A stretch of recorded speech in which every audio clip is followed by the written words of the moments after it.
Hello there guys, Fengferth here, and today we're going to have a look at a game that's currently in beta called Path of Exile. Now, Path of Exile is an action RPG that is very Diablo-like. A lot of people will probably compare this to Diablo and Torchlight and many of the other action RPG games that are out there.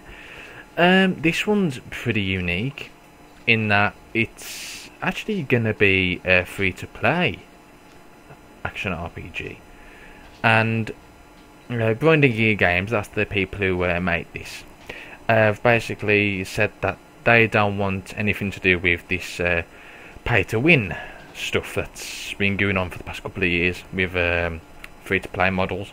So what they are doing is they are giving you, selling you item slots, which is basically stash tabs.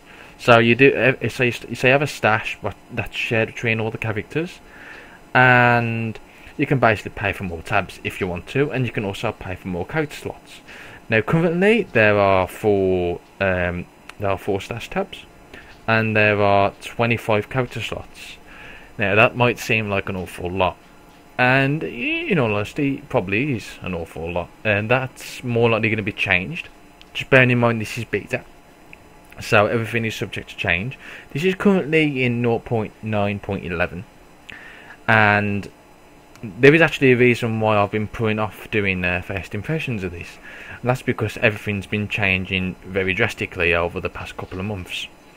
So I did play this quite an awful lot back in March and between March and June-ish, I made about that, and you know what, it's actually looking to be a really damn good game. So as you can see, let's just show you the options as I always do. So you've got there's actually a pretty decent amount of options at the moment. So you have your adapter, which obviously you can change if you have more than one. Display mode, resolution, VSync, shadow type, anti-aliasing, texture, post-processing, screen shake, blah blah blah. Sounds, of course. User interface. There's quite a lot of options there, and of course key bindings. Where would a game be without key bindings, eh? But you'd be surprised how many games don't have key bindings. So that's always a plus for me. Okay, then let's show you the characters. So there are 6 characters currently in the beta. There is rumoured to be 7, a 7th one coming at a later date, although this is only a rumour, so don't believe everything you say. So let's have a quick look. So we have the Marauder, we have the Ranger, we have the Duelist, the Witch, the Templar, and the Shadow. So, shall I just show you? That would probably be a lot easier, wouldn't it? So I've got a pre-made one here, which is just level 2. So I've just basically gone out the starting zone. If it loads up, which it should do. It should do indeed, fairly quickly. So I'm playing a Ranger, who's a ranged character, and the great thing about this game is that your character, there are only a few differences, major differences, but there's only a few differences, and then you can actually build whatever you want. So for example, the Ranger, the main difference with the Ranger is that she starts off with more dexterity than the other classes, and also it affects where you start on the passive skill tree. So I think I'm going to show you that now, because this is probably the most impressive thing of this game. Brace yourself. Yeah, this is the passive skill tree. This tree gives basically bonuses for your character. There is an awful lot of them, and as you can see, I'm the Ranger and I've started here. So I've started off with a bit more dexterity, and as you can see, there are a few more starting points. So this one is where the Shadow lies, that's where the Witch is, the Templar, the Marauder, and the duelist. And the reason there is room to be a 7th one is because of this one here, but that is actually pretty doubtful at the moment. So this is actually the main reason why I've been putting off making the first impressions of this game, mainly because this old tree is constantly being redone. Now this had a massive overhaul in this patch, and there's a good chance that it'll stay until open beta and possibly on release, with just a few minor changes even there. The layout will probably be roughly the same. So they are constantly changing these, so don't expect it to be exactly the same. But yeah, so as you can see, the green nodes are mainly dexterity based, the red ones are more strength based, and the blue ones are more intelligence based. And depending what stats you get is what they do. So as you can see there, every 2 intelligence gives you an extra mana. Extra 5 intelligence gives you an extra percentage of energy shield, and so on and so forth. So there's quite a lot to take in. The great thing about this tree is that it doesn't really restrict you. If I wanted to, I'm going to. So for example, my range is going to be basically just the usual, the bowwoman. So we're going to go along here.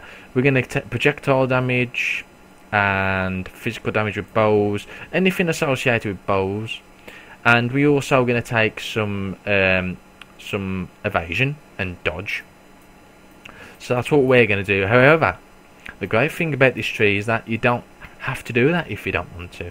If I wanted to, I could play possibly a wand ranger. What I would have to do is I'd have to come around here, go through the middle, and come around here where all the wand passives are, for example. And it doesn't restrict you in that sense. Now, it's going to take you a lot more skill points, but you can still get there. That's the most important thing, you know. You can still create these wacky designs.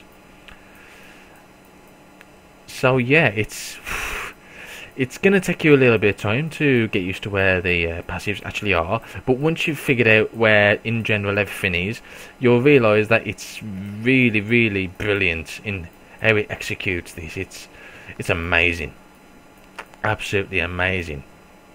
And a lot of new people will be put off by this, but oh god, I've already sunk so many hours thinking of builds with this. It's unbelievable.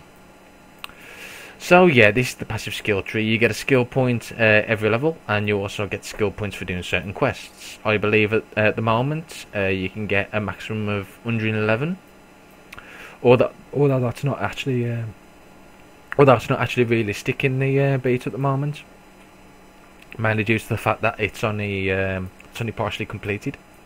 So yep, that's the passive skill tree, folks. It's quite big. Now you're probably wondering where all the actives are. Well, active skills, such as this one here, Burning Arrow, is in fact these things here called gems. So you can get skill gems. You usually get them from quests as quest rewards, and you can also pick them up as random loot. So as you can see, this one's Burning Arrow, and to use the actual active abilities, you have to slot them into your items. So as you can see, this is pretty much standard itemization. You know, you got your weapons, your helmet, your armor, your gloves, boots, and random stuff, necklace, rings, blah blah blah blah, and then just slot them in. So what you could actually say is that the passive skill tree is very similar to that of the sphere grid in Final Fantasy X, and you have the gem system, which is very similar to the materia system in Final Fantasy VII. And I'm going to be really honest at this point. It's brilliant in how it works. It's absolutely phenomenal. It makes things a lot more worthwhile getting. I mean, even white items, even just plain items, can be better than a rare item, mainly purely just for the fact they might have more slots for your skills. Now, some have links. So, for example, this one here has actually got a link. And the reason why there's links is that you can actually get support gems, and what support gems will do is that they'll enhance your active skills. So let's actually have a look, see if I've got any support gems in my stash. So yes, here we go. There's a support gem there. So this one will add 46 cold damage and also increase chill duration on enemies. However, most added effects like this do increase your mana cost of said abilities. There is actually gems that reduce the mana costs. They are pretty damn rare and sought after. So you're probably thinking, well, this is all good and all that, but where's the gold? You know, I haven't got no money. There is a reason for this. This game doesn't have money. Nope, there is no currency system in this game. Then you're probably thinking, what the fuck? And, you know, I was thinking the same. You know, this is completely different. There is a currency system, per se, but it's not money. It's actually crafting items. So, these orbs are crafting items. And they are a form of currency. And some are much rarer than others and are worth quite a fair bit. So, for example, these are pretty common, these orb transmutations, and these upgrades a normal item into a magic item. So it'll upgrade a white into a blue. So, shall I actually show you that? That might be an idea. Let's just stick that in there for the time being. So we've got a white item there, and I'm going to use one of these on that. So as you can see, we've now got a 24% increased physical damage, we've got 9% to cold resistance, and a fair bit of accuracy. So that's actually not that bad, really. And there we go, we'll stick that back in there. We've got another orb that changes the properties.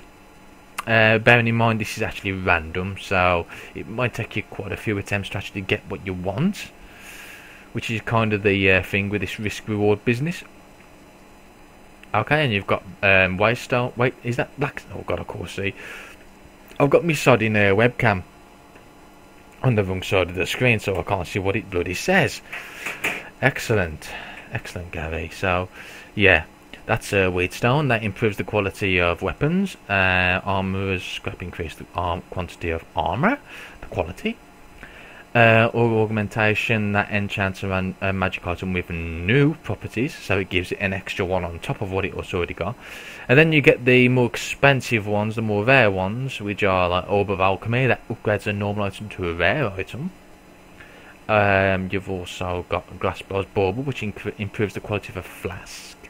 I haven't actually talked about flasks, have I? So as you can see, there are pots in this game. But they work very differently from pots you're probably used to in things like, say, Diablo and Torchlight and stuff like that. So in this game, you actually find flasks, and the flasks are empty, and you have to fill them up yourself. You fill them up by either going to the town, where they'll fill automatically, or you fill them up by killing monsters, which is a really strange mechanic. But do you know what? It actually works.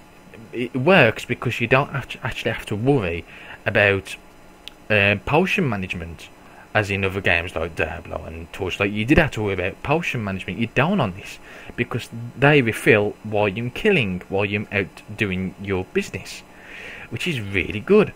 Now, you can get more than just these, so obviously you've got your standard life and mana potions. You can also get resistance potions, crit chance potions. You can get a potion that heals both health and mana. And the best thing about it is that these can also be enchanted too. So these can be magical or rare, or I think there might even be a legendary one. Although I think that might have actually been removed in a previous patch. Although I'm not too sure. But yeah, you can also get legendaries as well, and they're pretty rare. There's not many people that have actually got legendaries. They are pretty rare drops. But yeah. So yeah, after nearly choking to death, nearly killing myself, I think it's time to actually start doing some fighting. Oh yes. So it's pretty standard. Left click to move. Love the loading screens. I love them loading screens. Now it is a little bit laggy here. That's probably due to the fact that my graphics card is absolutely crap. I'll just kill these and we'll have a quick look, see if we can change anything in the options, because it shouldn't be that bad. Shadows, texture quality high. Let's just stick that medium for the time being, I think. Apply display settings. Okie dokie, that's sorted, and we've got a much better FPS now. So yeah, this game isn't actually that graphic intensive, which is pretty neat. As long as you've got a lot of stuff on low. But I'm knocking 60 frames here recording, which is pretty good with the card I've got at the moment. And yeah, pew pew. Oh shit. So the old Kaitum tactic, and shoot, pew, and pew, and pew. So yeah, look at that. The animations as well are pretty slick. Now you have to bear in mind this is in beta, and wow, you know, it moves so smoothly. There is a little bit of screen tearing. I think that's because my V-Sync's off, so that'll be about that. Wow. Oh shit. Okay. So as you can see, there is actually quite a variety of enemy types as well. You do come across a lot of these little shitty bloody things that are really hard to hit. Come here. Come here. Right. No. You stay dead. There we go. Oh, it's quiver there. I'll take that. And okay, it's already on. Excellent. Okie dokie. So, yeah, you can see the minimap is pretty pathetic. I believe that will be changed in the final release. But there used to be a time when there used to be a minimap at all, and you had to use tab. I'll share the tab map. It's very ugly, isn't it? But it does at least tell you where you are and what difficulty you're on. There are, I believe, 4 difficulties in this. I cannot tell you what they are exactly, because I've never gone through them. I think I got to Cruel, actually. I think that's the next one from Normal. It's Cruel. And I can't remember the others. I don't really care about the others yet. So yeah, there's 4 difficulties. End game stuff. Recently there was maps. If you think about the map system in Torchlight, it's kind of similar. But maps can also be enchanted, just like flasks and items. And they can have certain multipliers. So for example, they might have 20% more rare chance of finding rare loot, for example. And other good stuff like that. Which is good. So yeah. I don't know if they're playing anything else for endgame. But to be quite honest, as long as it's keeps nice and fresh, you know, there shouldn't be a problem. You can group in this game, and while I wouldn't have recommended it quite a while back in the beta, mainly due to the fact it was first come first serve with the loot. There wasn't really a loot system back then. There kind of is now. What happens is every character on the party gets designated loot, and they have to pick it up within 5 seconds, and then if they don't pick it up within 5 seconds, it's accessible to everyone. Now this is good and bad in a way, obviously. Now it's good because it keeps the flow of the game. It stops people from, well, effectively trying to loot all, I suppose. But the problem with it is that people with crappy internet connections that are pretty laggy, which, you know, does happen, they will basically could miss out on potentially items that was theirs. Now, if you're obviously playing with friends in a party, this probably won't apply to you, but obviously in pugs, it's a miss. I kind of hoping they use a different system, like rolling. Is it rolling roll? Oh, I don't know. But like a roll system, maybe. Oh, I don't know. But yeah, oh, I'm really low on health there. Oh, hello. Pew! I haven't really seen any rare monsters yet, which is really odd. You don't really see many when you start off fresh, but they get more and more as you progress through the game. Pew pew! I'm throwing rocks at me. Ouch, how dare you. Die! Oh crap. Okay, don't die. Die, don't die, die, die. Pew pew pew.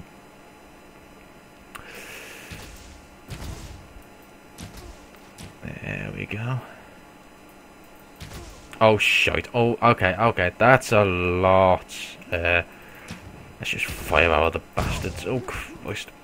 No, get bloody back. Oh shit, get back. There we go. Oh dear.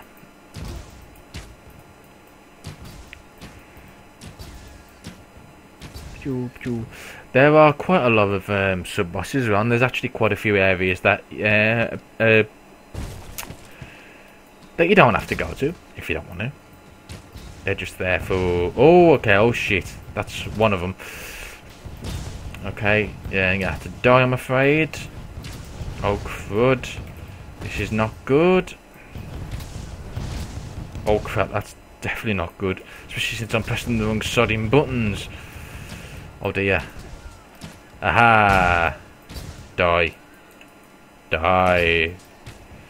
Didn't even drop anything nice. Stingy git. Oh well. Let's open these random chests and I hope we get something. Oh. Yay. As with any loot based game that's random, random is random. And you could get a shitload, you could get fuck all. And you know, that's what I like about these games. It's just the random aspect, it's exciting. Oh yeah. Pew pew. Bubble. So yeah, the actual, because of the passive skill tree, it's got a longer longevity on it. You know, it's gonna keep you occupied for quite some time, especially if you're like me and love to try different builds out. Oh yes. Once this actually, once this is fully released, hours and hours and hours will be fucking lost to this game. Oh yes. Oh yeah. Pew pew pew pew. I actually love how the arrows actually sticking to them as well. Look at that, right in the head. Jeez, oh shite. Okay, okay. Die. No. I'm spazzing out here. What am I doing? Yes, die, die, die. Yeah, I should move at this point. There we go. Oh yeah.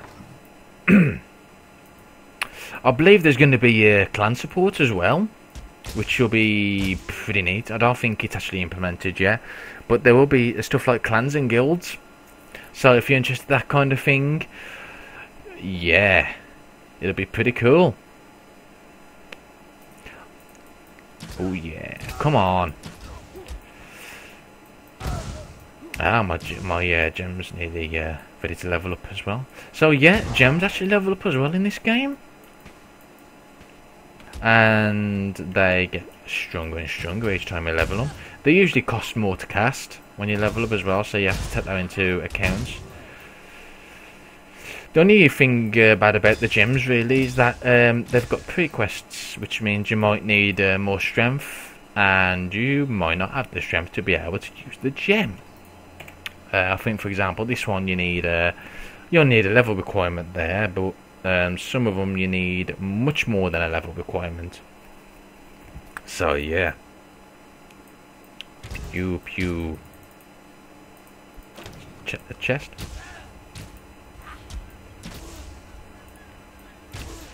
So one thing that probably will be criticised about this game is that obviously the problem with free to play games at the moment is that they do require you to be pretty much online. So this is the problem that Diablo had, really, Diablo 3. And I think that was one of the reasons that it went straight down the shit, to be quite honest. Don't get me wrong, it did really well, but, you know, a lot of people don't have access to the internet, and were waiting for Diablo 3, and they were disappointed to find there was no offline mode. Now, I can understand on this particular game, because obviously it's free to play. But with Diablo 3, you have to buy the game first, just to realise that you have to be online to actually play the damn game. Without an offline option, it's a bit disappointing. But in this case, you know, I will make an exception. This is obviously free-to-play games are the rare cases where, you know, you are required to play online, and I can accept that. So because of this, I'll obviously be prepared for like server timeouts and stuff like that. To be quite honest, I have not encountered one as far in the beta, which is brilliant. Oh shit. No, you will die. You will die. And you. And you. Told ya. Oh, lol. No, okie dokie. Now, obviously, these type of games as well.